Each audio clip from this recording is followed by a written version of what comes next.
Hey, today we're talking about the up, down and around method. On the channel I talk about things in detail, so I talk about what it is that you should be doing at different parts of the golf swing so that you can break it down. It's nice sometimes to just have a sort of feeling or some sort of exercise and drill to work with, and today this is exactly what we're doing. So you can demonstrate first and foremost, then we'll both have a go. So the up part is pretty self-explanatory, right? It's the backswing position. The down part is where the hips are moving back behind your ankle line, so it's almost like a sensation of falling. And then the around part is just to make sure exactly that you're hitting the ball with a rotation. The reason why is that one, up in terms of the keyword, because a lot of amateurs tend to drift forward, so the idea of swinging up is probably better than anything else, potentially, in terms of if you're going to say something to yourself to reference a backswing. The down, obviously, trying to fall as much as you can to stop yourself from early hip extending. And then, like I said, the around is to stop this sort of hit and then to get yourself working around. So basically, you're going to just keep talking about that and demonstrating it.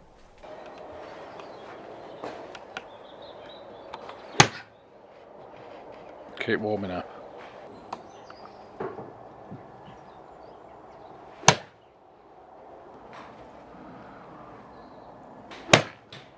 So what you're trying to do when you're doing this exercise is, first of all, in the up part of the backswing, you're going to pause. The down part is initiated by the lower body. So although George's arm is coming down, it's still through a rotational movement. And then the left part, is quite simply just feeling, as we can see with George here, rotating all the way through. And basically just trying to take away that sort of any sort of lateral motion, anything that would kind of hinder your ability to get a decent contact on the back of the ball, fall, and then round left. Lovely.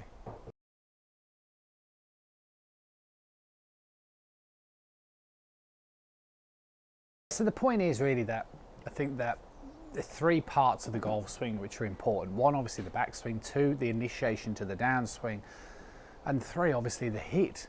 So if you can kind of focus your attention on those three areas, then you're always going to be doing pretty good, basically. And it's similar to George, demonstrating now.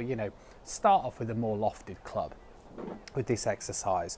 You're going up, right? Then the first thing to move, those that aren't familiar with the content on the channel with this down, is just to get the feeling like the hips are falling behind your ankle line to initiate this downswing position. So it's very much swinging up, staying in posture, both hips behind your ankle line to initiate the downswing, and then from there, when it comes to the hit, the feeling would be just around. So my left hip keeps working back and around, which then allows the club to swing through on plane.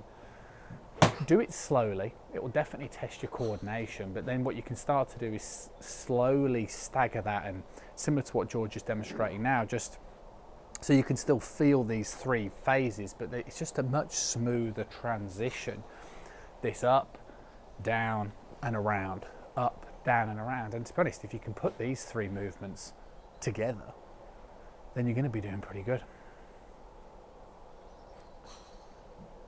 And what will happen is that over time, once you do this exercise at home, and you can do it without a club, and then you can start doing it down the driving range, take your time with it, start using those lofted clubs, then progress up to the longer clubs as time goes on, is that basically, well, you'll start to feel when you go and play, when you're doing it and when you're not doing it.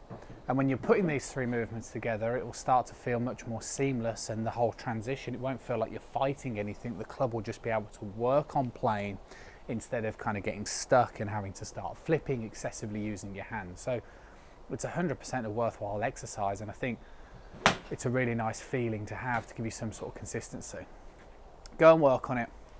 Up, fall down and around when it comes to the hit, and the key thing is just get it up. Definitely a better feeling. Don't want to be drifting forward as you transition. Both hips back behind your ankle line in that transition move, and then when you come around, get that left hip coming back in the hit. And then what that'll do is that will give you the ability to swing through on plane and control that low point. Appreciate a thumbs up. Always remember, it's absolutely free to press that subscribe button as well. If you're going to do so, you might as well press the little bell icon, because that means you'll receive notifications pretty much on a daily basis every time a new video comes out. catch you with you guys again soon.